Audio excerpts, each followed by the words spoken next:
Sir, ఒక మనిషి celebrity కావాలంటే ఏం చేయాలంటారు? వచ్చిపోవద్దు ఇచ్చిపోవాలి, ఓకే. వచ్చిపోవద్దు ఇచ్చిపోవాలి. నువ్వు బాగున్న తర్వాత నీ హెల్త్ బాగున్న తర్వాత నీ ఫ్యామిలీ బాగున్న తర్వాత సమాజానికి ఏమైనా ఇవ్వాలి, ఇస్తేనే సెలబ్రిటీ అవుతారు. సెలబ్రిటీ కావాలంటే ఫస్ట్ ఆఫ్ ఆల్ నిన్ను పబ్లిసిటీ చేసుకోవాలి. నువ్వెవరో ప్రపంచానికి తెలవాలి. ఒక గుండు బాస్ వస్తాడు, అడ్వర్టైజ్మెంట్ వస్తూ ఉంటాడు చూడండి, ఆయన అడ్వర్టైజ్మెంట్ చేసుకుంటాడు. ఆయన అడ్వర్టైజ్మెంట్ చేసుకుంటాడు. నువ్వు చేసుకో, నీ గురించి ఎవరు తెలుసు.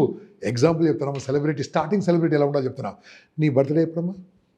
13th ఇయర్ చెప్పకు, okay. 13th June. 13th June నాడు మీ ఏరియాలో, మీ వీధిలో, మీ బస్తీలో 10 ఫ్లెక్సీలు పడాలి. ఓకే. ఇలా మీ ఫోటో ఇలా పెట్టుకొని, మాధురి జన్మదిన శుభాకాంక్షలు అని 10 పోస్టర్లు పెట్టుకొని కింద మా పేరు వేసుకో. బ్యానర్ నీయే, ఖర్చు నీదే, బ్యానర్ కట్టుకునేది నువ్వే, ఓకే. ఒక 10 బ్యానర్లు కట్టామనుకోమ్మా, సెకండ్ డే ఎలా చూస్తారు మీ వీధిలో మిమ్మల్ని? మీరు కట్టుకున్నది నిలబడి అది ఎవరు అంటే ఫస్ట్ నువ్వు సెల్ఫ్ ప్రమోషన్ చేసుకో, నువ్వు ఎవరో తెలవాలి, ఓకే. అప్పుడు ప్రజలు నేను గుర్తిస్తూ ఉంటారు. అంటే ఇది రైట్ ఆర్ రాంగ్ అనగా అంటే రైటే. టు నిన్ను ప్రమోట్ చేసుకోవాల్సిందే, నువ్వు మాట్లాడుకోవాల్సిందే, నువ్వు చెప్పుకోవాల్సిందే. లేకుంటే ఎవరు తెలుసు నీ విజిటింగ్ కార్డ్ అయ్యింది, నువ్వెవరో తెలియదు, నీ సంగతి ఎవరికి తెలియదు, నువ్వు చెప్పుకోవాలి. ఇంటి ముందు బోర్డు ఉంటుందా ఉండదా?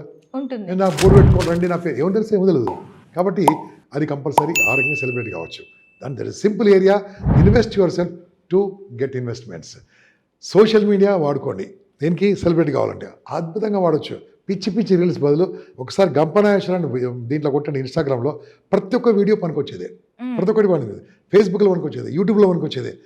నాకు తెలుసు నా యొక్క వ్యూస్ తక్కువ ఉంటాయని తెలుసు, కానీ బెస్ట్ ఉంటాయి. ఓకే. పిచ్చి పిచ్చి ఉంటాయి కదా, ఏంది కోవా ఉండవు మనకంతా, చాలా బాగుంటుంది. You can become celebrity slowly. Thank you.